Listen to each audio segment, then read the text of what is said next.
Là, les 750 km, je les ai déjà dépassés aujourd'hui. En fait, il me reste encore 4 jours de course. Vous êtes parti de Lourdes, vous visez jusqu'à Paris, 750 km, 35 km en moyenne par jour. Et le but, c'est d'alerter. C'est évidemment en réaction à toutes les mesures liberticides que nous subissons depuis 2 ans. Et donc, moi, je n'ai pas peur de le dire, c'est un crime contre l'humanité. Donc, de voir des enfants masqués à l'école, mais moi, ça me remplit d'une haine et d'une rage sans nom, en fait. Et vraiment, ces gens-là ont des comptes à rendre. Et tous ces gouvernements, en fait, il faut les mettre dehors et il faut leur demander des comptes. Donc, je m'appelle Raphaël Yodra, j'ai 29 ans et je suis boxeur professionnel en boxe thaïlandaise. Donc, j'ai été champion, j'ai gagné les titres mondiaux en 2013. Et donc, je vis de mon art, la boxe thaïlandaise. Ce projet, la course de la liberté, c'est une idée qu'on a eue avec Mickaël il y a quelques mois. Début février, on en a reparlé. Et on a dit, bon, alors cette course de Prométhée, on se la fait ou on se la fait pas? Et il m'a dit, bah écoute, tu sais quoi, j'appelle tous mes contacts et on tente. Quand j'ai vu ce qui se lançait, quelqu'un qui n'est pas dans la discipline de la course à pied longue distance et qui se lance ce défi de traverser la France, ça m'a tout de suite parlé en fait. Du coup, Christelle, vous avez accueilli Raphaël aujourd'hui. Ouais. Voilà, vous faites partie de ces familles qui l'ont accueilli. Comment est-ce que, qu'est-ce qui leur ressort pour vous humainement? Moi, c'est un moment extraordinaire parce qu'il y a du lien. Moi, je trouve que cette course et cet événement est vraiment quelque chose d'important, de pouvoir voir quelqu'un qui se bat comme ça et qui montre aussi ce dépassement de soi, en fait, dans la vie de tous les jours et sur du long terme aussi. Donc demain, 9h, vous mettez les chaussures, le jogging et vous partez avec Raphaël. J'ai un handicap au niveau du pied, mais je vais pouvoir faire du vélo. L'accompagner en vélo. Ouais, alors pas sur la totalité, surtout quand je vais partir avec Esteban et Sacha, qu'on va faire, je pense, 5-6 km ensemble. On aurait pu faire 10, sauf que c'est trop long. Et ouais. Là, comment, personnellement, humainement, physiquement, en tant qu'athlète, comment tu te sens après plus de 20 jours? Voilà, donc il y a évidemment une fatigue qui s'accumule, donc une douleur et une souffrance globale à ce niveau-là, mais que je sais gérer vu que je suis sportif de haut niveau. Puis il y a Eric qui va m'accompagner demain aussi, qui a une grosse expérience en course à pied et en marche. Et donc, ouais, ça devrait être sympa, il n'y aura pas de souci, ça sera bien. Pendant ces 20 jours, ça fait presque 20 familles qui vous ont accueilli. C'est ça. Et donc ça, tu fais bien d'en parler, c'est un point très important de la course, c'est aussi de créer du lien, de rassembler les gens. Parce que du coup, avec toutes ces mesures là depuis le début de la pandémie, ces masques, ces gestes barrières, ces confinements, ces couvre-feux, donc c'est divisé pour mieux régner, c'est vieux comme le monde. On sait bien éloigner les gens, même créer une crainte entre les gens, une hostilité, les rendre ennemis les uns des autres. Donc non, on rassembler les gens, recréer du lien, la convivialité. Et donc ouais, tous les matins, je me fais un peu d'étirements et un petit peu d'exercice musculaire, comme j'expliquais, pour pas perdre mes muscles en haut. Moi, je suis pas un coureur, je suis un boxeur. Et puis les pompes sur 2 doigts comme Bruce Lee, ça m'a mis plus d'1 an à y arriver, donc j'ai pas envie de les perdre. Donc je les fais un peu tous les matins.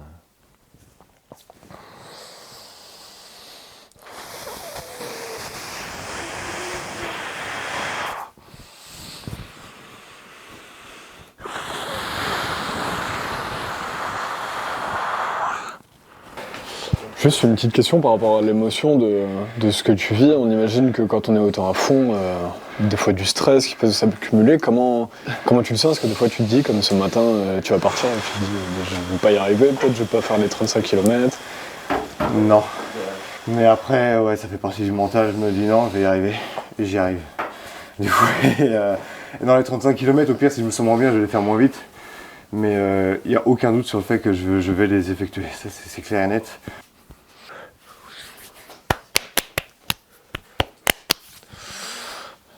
Sacha, toi, tu vas rater les pompes à 2 doigts.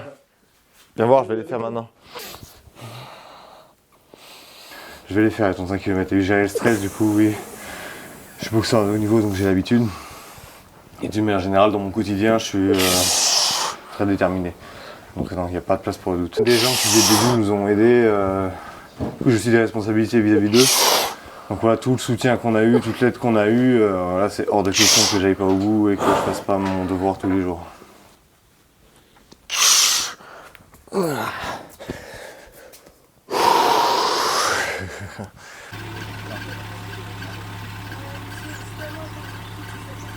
Moi, je suis passionné de mythologie et de philosophie. Et donc, Prométhée, j'aurai l'occasion d'y revenir. C'est le symbole le plus fort de la révolte et de l'intelligence révoltée particulièrement.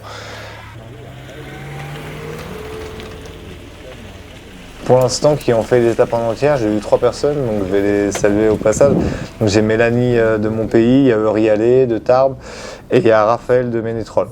Et voilà, et donc après j'ai d'autres gens qui ont couru, mais plus qui m'ont accompagné en vélo sinon. Donc avec les Palois, notamment, pas ce week-end-là, mais celui d'avant, on a beaucoup rigolé sur la route, et d'autres, Lucas, voilà. Parce que moi, on m'a dit, qu'est-ce que je peux faire? Je pense que non, il faut qu'elle fasse ça, mais... Merci beaucoup. Merci. Là, voilà. Voilà, le flambeau est allumé. Merci les enfants. Je vais transmettre. À vous la jeunesse. Transmission. Donc tu le tiens bien droit, fais attention, sinon Ouais. tu vas t'enflammer. C'est difficile de courir 30 bornes avec des flammes. Allez, fire! Regarde devant toi.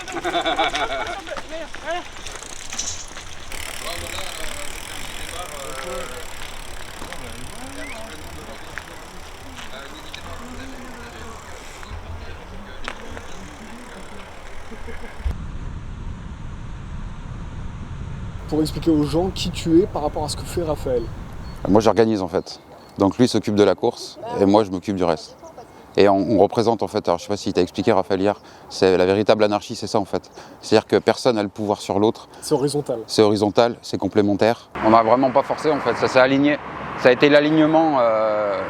D'ailleurs on hallucinait avec Raph. Parce qu'il n'avait pas de chaussures, il n'avait rien. D'un coup il s'est retrouvé avec 2 paires de chaussures, des gens qui lui offrent des chaussures. Mais tout s'alignait d'une façon... c'était même facile quoi en fait. Comment est-ce qu'on en arrive à ce résultat? Faut juste faire les choses avec le cœur. Comment est-ce que ça se passe? C'est ça en fait, t'as tout dit.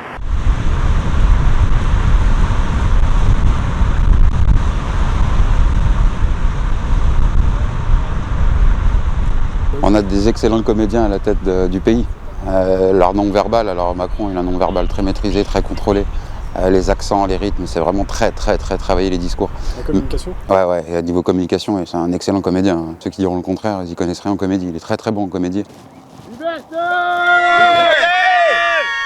Laissez vivre les enfants! Dites-le les enfants, laissez-nous vivre! Donc ça fait mal au cœur que les gens s'en rendent pas compte. Et tu vois que ces gens, ils sont pas là pour... c'est des salauds en fait, il n'y a pas d'autre terme.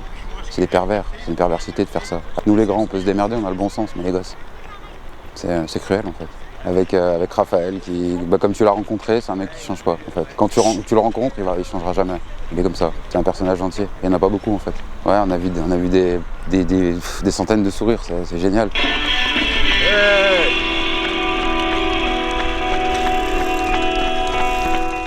Émotionnellement, je suis très chargé et sinon, je suis fatigué en fait. J'ai besoin un peu de me poser. La fenêtre de France! Amis, on a la gueule! Parce que c'est très fatigant en fait, on se rend pas compte, mais c'est très fatigant. Je lui disais, mais il y a 35 bornes, parce que moi je l'ai vu se préparer, il s'est pas préparé comme un sportif de haut niveau. Tu vois, il savait qu'il pouvait le faire, et voilà. Et du coup, je lui disais, il y a 35 bornes, il y a 36 bornes, ouais, ça va le faire. Puisqu'ici rien n'a de sens. Il allait pas se plier derrière la douleur. C'est un champion, quoi, un champion de boxe. Tu transcendes en fait, tu transcendes la douleur dans quelque chose de phénoménal. Moi, j'avais jamais rencontré de côtoyer de champions. Tu vois que ouais, ils ont une détermination, c'est hors norme en fait. Crime contre l'humanité! On va reprendre nos droits! Mais je dis pas ça parce que c'est un pote. Hein. Tu vois. Là, quand tu verras ça, c'est pas parce que t'es un pote, hein, c'est vrai.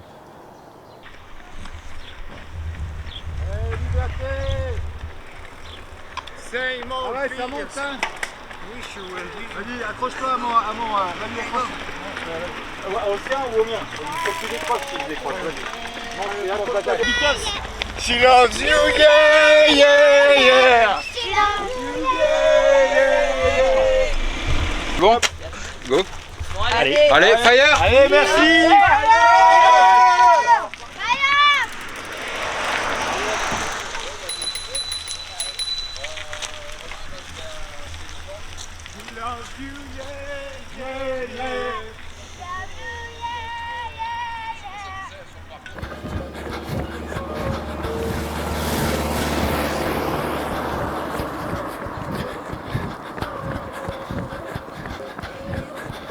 Ouais, je vais redescendre à Lourdes et puis voilà, après on rentre dans sa vie quoi. Avec un album photo merveilleux quoi, énorme. C'est énorme ce qu'on a vécu. Ça aurait été une belle aventure. Ça aurait été une belle aventure. Ouais. Alors après, ouais, fire. Après, l'objectif en fait c'est de revendre le flambeau aux enchères via une association qui s'appelle l'Association Amitié et Solidarité de Mervyn, qui d'ailleurs est parti d'Arras à pied pour nous rejoindre à Paris. Il est parti samedi dernier. Donc on va vendre le flambeau par cette association et puis l'argent sera reversé aux soignants suspendus.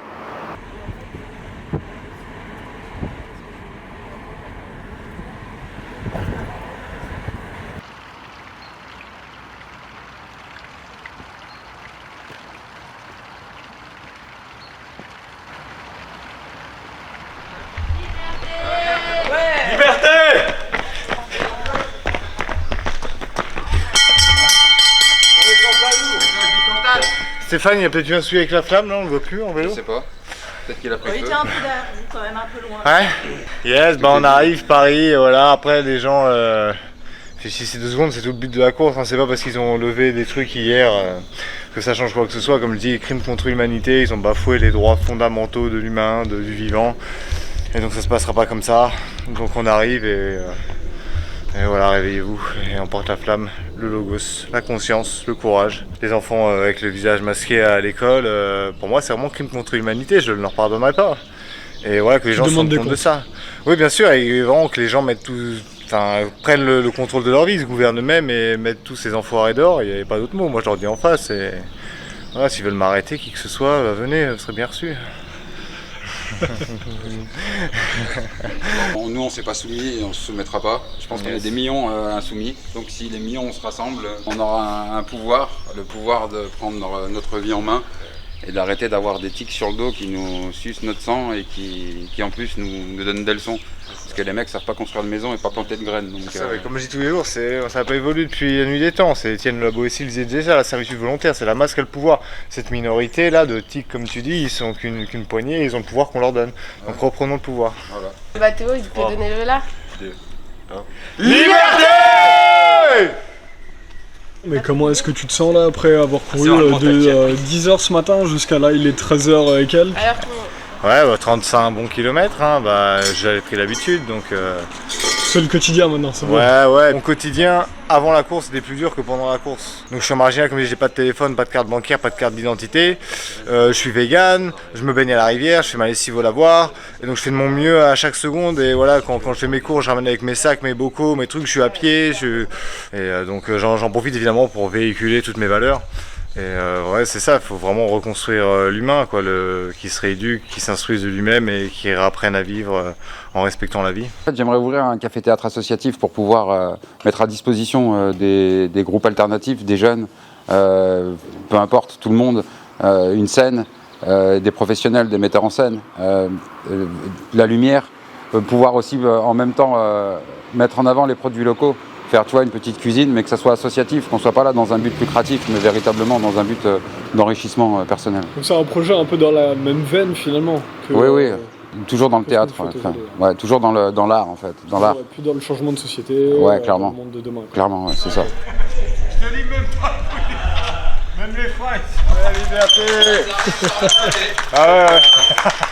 Alors moi j'ai rejoint Raphaël depuis Saint-Nazaire, je suis arrivé à Orléans et depuis je roule en vélo sur les étapes qu'a programmé Raphaël et Michael. Ça me paraît une démarche très pacifique. Tu es un soignant suspendu en plus. Voilà, moi je suis un réflexologue clinique. Aujourd'hui en fait je fais partie des gens qui n'ont plus d'activité suite aux différentes règles. Mais même si aujourd'hui elles ont changé, pour les soignants elles n'ont pas changé. Faut pas vous oublier, vous êtes toujours suspendu. On est toujours suspendu, ouais. Alors moi j'ai pris un bon rythme, je pense. J'ai commencé par des étapes qui faisaient 80 km quand même. Donc, après j'ai un vélo qui permet pas non plus d'être des super performances, mais vu qu'il roule à peu près à ma vitesse. Enfin, voilà. En plus, voilà. Plus la moitié, c'était la fin, fallait pas lâcher. Du coup, on continuait. Puis c'était dur, mais il fallait. Et là, je vais parler au nom des jeunes. Nous, c'est le Covid, c'est une maladie qui touche les gens qui sont à risque. Donc c'est les personnes âgées, les personnes en obésité ou alors avec d'autres pathologies. Et c'est un peu contradictoire parce qu'on nous dit d'un côté fais du sport, d'un côté on ferme les clubs, on nous dit ça touche, faut faire attention aux personnes âgées, mais on restreint nos libertés aussi à nous. Et en fait, on ressent vraiment une injustice et ça nous pourrit notre jeunesse en fait. J'étais un des seuls jeunes, mais en fait, on voit beaucoup de jeunes qui en ont marre, mais qui n'agissent pas. Et il faut comprendre en fait, si on n'agit pas, si on se laisse faire, rien va changer. Et c'est que quand on bouge et qu'on montre qu'on n'est pas d'accord, que les choses changent. C'est pas en subissant que ça va s'arrêter. Bon, voilà la douche. Alors la flemme. Un dernier mot, donc là vous allez rejoindre, maintenant que la course est finie, vous allez rejoindre vos nouveaux hôtes pour la nuit, pour ce soir, ouais. Vous allez passer la journée avec eux? On va passer la fin de journée avec eux, le repas avec eux et la nuit avec eux. On va repartir demain. Trop bien, et c'est toujours comme ça, c'est toutes les... Ouais, là on a filmé une journée, nous, encore une matinée quoi, avec la soirée. Mais vous, c'est ça qui se répète depuis 30 jours. Depuis le début, ouais. Donc l'arrivée définitive, ça sera au Sacré-Cœur. Ce que tu m'as dit, c'est à quelle heure du coup? Je pense il faudra y être à 14h, 14-15h, parce que je pense qu'il va arriver entre 15 et 16h. Ok. Vaut mieux être là avant en fait, on sait pas, parce qu'avec lui, il peut aller très vite à la fin. Okay. Donc c'est entre 14 et 16h, c'est large, mais... Merci les gars. Merci à vous. Yes, merci beaucoup les gars.